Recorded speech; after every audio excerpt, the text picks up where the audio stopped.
asumsi kita ceteris paribus ya. Kita asumsikan sama 11. Jadi kayak gini Bapak Ibu yang putus-putus tuh, ya kan? Jadi nanti kalau di atas putus-putus yang harus kita mitigasi. Hmm. Lanjut Mas. Respon resiko.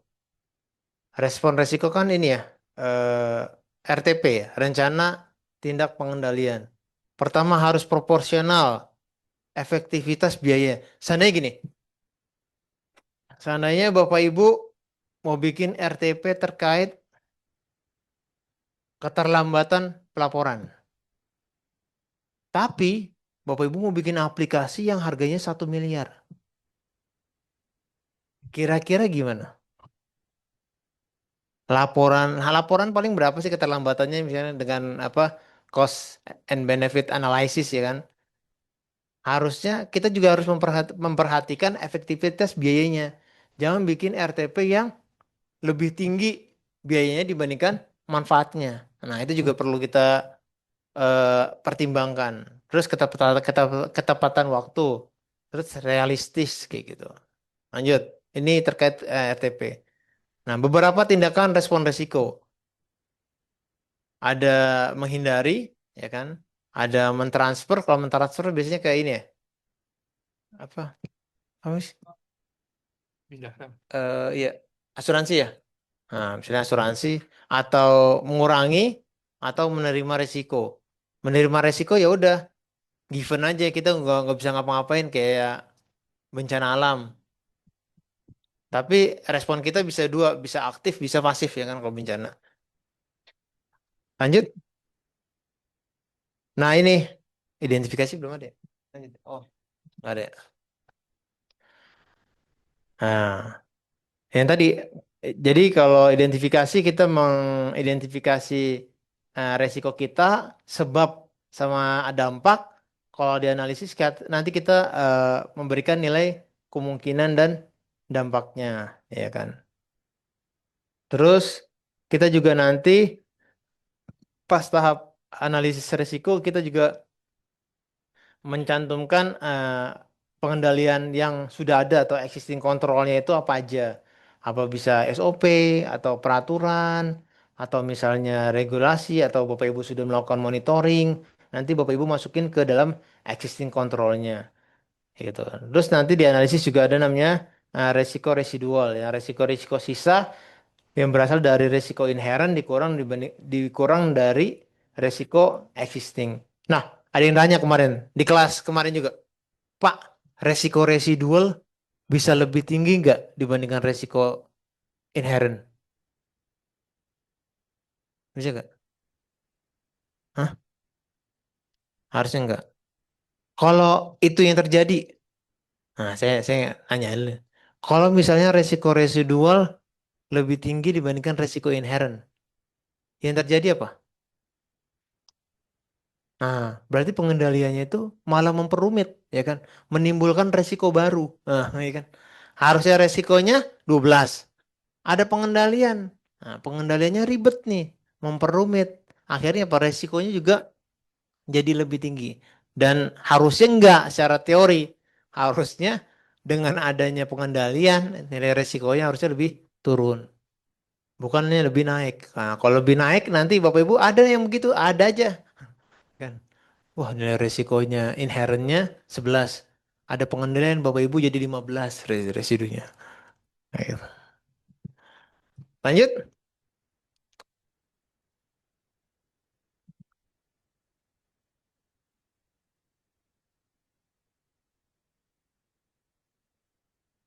Hmm.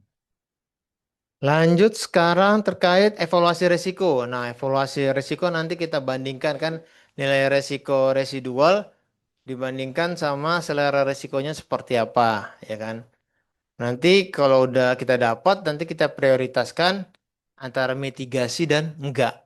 Kalau di bawah selera resiko kita enggak mitigasi, kalau di atas selera resiko kita mitigasi. Lanjut. Nah, Bapak Ibu juga harus melakukan pemantauan nih. Nah, pemantauan resikonya itu kalau di Kemendagri biasanya semesteran ya, Pak. melakukan semester sekali, ya kan? Iya, di Kemendagri per semesteran. Terus pemantauan dilakukan oleh unit kepatuhan. Kalau di sini Bagren. Eh, kepatuhan itu iya, Bagren. Lalu nanti akan dilakukan penjaminan mutu oleh Ijen Kemendagri. Nah, mungkin lanjutnya. Nah, secara garis besar seperti ini Bapak Ibu. Secara garis besar penyelenggaraan MR seperti ini. Pertama itu Bapak Ibu harus penetapan konteks ya kan. Ini kesimpulannya nih summary-nya. Summary yang tadi kita jelaskan. Pertama itu Bapak Ibu harus tahu konteksnya resikonya itu apa. Kalau konteksnya sasaran strategis ngambil dokumen Rensra. Kalau Bapak Ibu kedua ngambil dokumen terkait kegiatan-kegiatan itu konteksnya.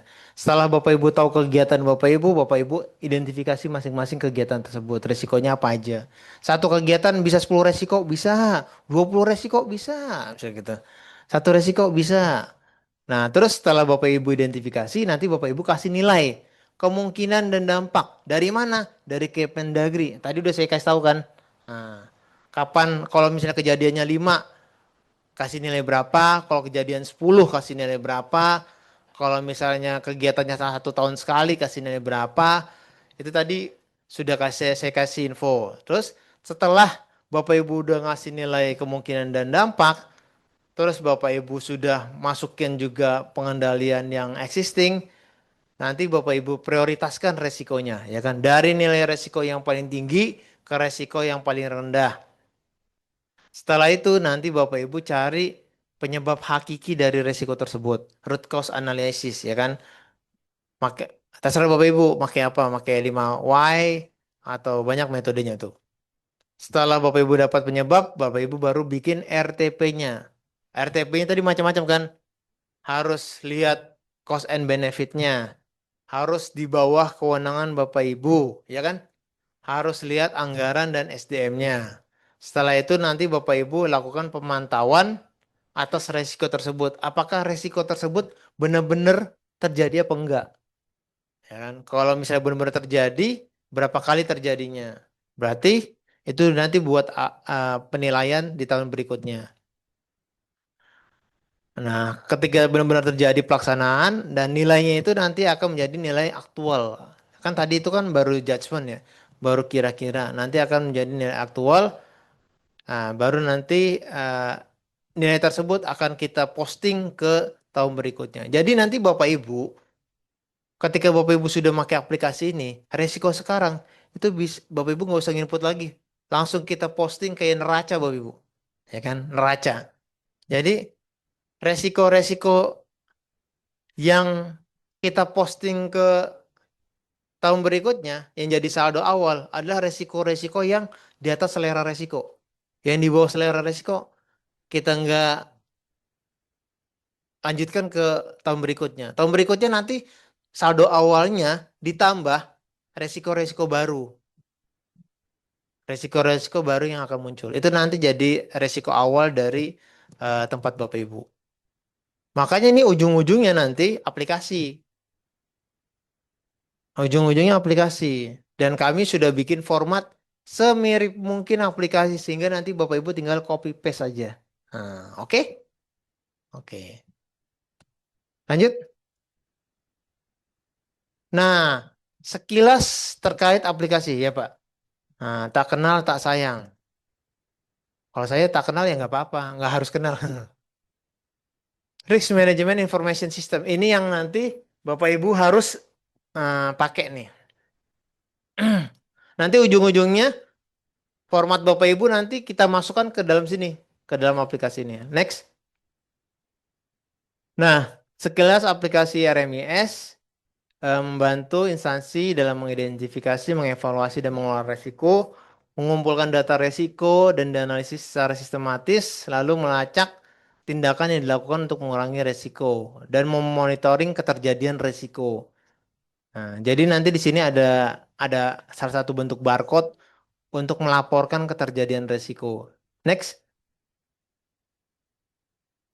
ini lanjut aja sama itu kayak gitu. Nah, kita itu udah web based ya Bapak Ibu ya. Makanya tadi saya bilang ketika Bapak Ibu telat menginput aplikasinya, Bagren sebagai unit kepatuhan nanti bisa langsung tahu UK2 mana nih yang telat nginput. Kan nggak apa-apa. Ini web base.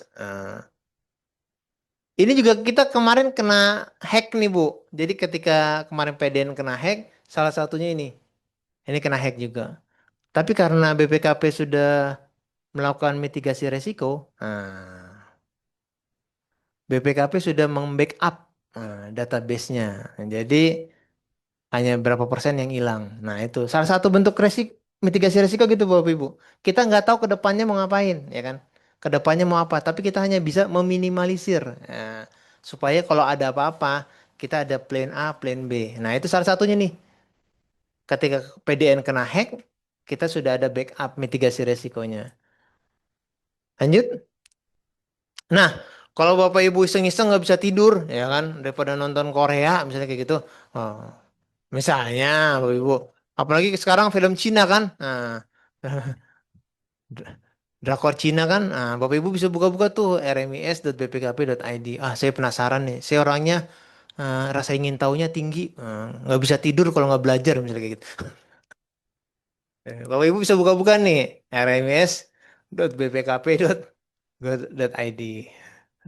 Ini linknya.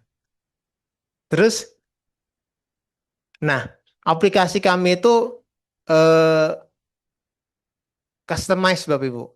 Jadi kita itu oh harus pakai perkalian 5 kali 5 ya, atau 4 kali 4 ya. Kita enggak. Kita sesuaikan dengan kebutuhan eh, pengguna aplikasi. Beberapa Pemda yang frekuensi dan dampaknya itu 4. Ada beberapa Pemda yang frekuensi dampaknya itu sampai 5. Kita customisasi tergantung Pemdanya masing-masing. Lanjut. Ini sekilas saja Bapak Ibu ya. Nah, nanti ada peta resikonya. Kita setting peta resikonya. Berdasarkan tadi Kemendagri 114. Di Bagren itu udah mulai Bapak Ibu. Udah mulai memasukkan beberapa UK. Saya lihat kemarin IPDN baru 2 resiko kayaknya muncul. Baru ini. Apa nih? Hah? Ini yang masuk ke aplikasi. Mungkin kemarin baru uji coba ya. Baru 2 resiko. Nah, diharapkan nanti ketika ini udah selesai nih kertas kerjanya nanti Bapak Ibu bisa input aplikasi ini. Mungkin nanti ya next ya. Lanjut. Nah, ini peta resiko Kemendagri yang tadi yang 11. Lanjut aja nih kalau udah. Nah, nanti usernya untuk masing-masing oke ya. Udah udah dibagi ya. Oh, udah dibagi masing-masing oke-nya. Nanti Bapak Ibu di dikasih Bapak Ibu nanti suruh daftar ya kalau nggak salah ya. Daftar email, nama, jabatan, biasanya kayak gitu. Nanti ketika Bapak Ibu sudah daftarkan, nanti Bapak Ibu aktivasi di emailnya masing-masing. Pastikan bahwa emailnya itu aktif. Nah, ada saya PM gini, Pak, email saya itu ada 6. Wah, saya bingung FB pakai email apa. Nah, kan, ini, fake accountnya banyak, Bu. Akhirnya dia bikin daftarin satu email, nggak masuk, jadi dia bingung tuh. Pastikan nanti email yang terdaftar adalah email-email yang aktif dan sering Bapak Ibu buka. Sehingga gampang aktivasinya. Lanjut. Nah, rencananya nih Bapak Ibu, aplikasi ini nanti nggak hanya berdiri sendiri. Jadi BPKP bikin aplikasi itu didesain untuk bisa dihubungkan dengan aplikasi lain. Nah, rencananya aplikasi ini nanti dihubungkan dengan aplikasi perencanaan dari Bappenas, Krisna.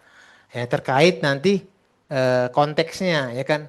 Apakah dia sasaran strategis, program, kegiatan, subkegiatan, nanti kita langsung tarik dari Krisna, ya kan? Ataukah misalnya nanti kita kaitkan lagi dengan aplikasi Imonef dari Menpan ya. Bappenas ya Imonef, Bappenas.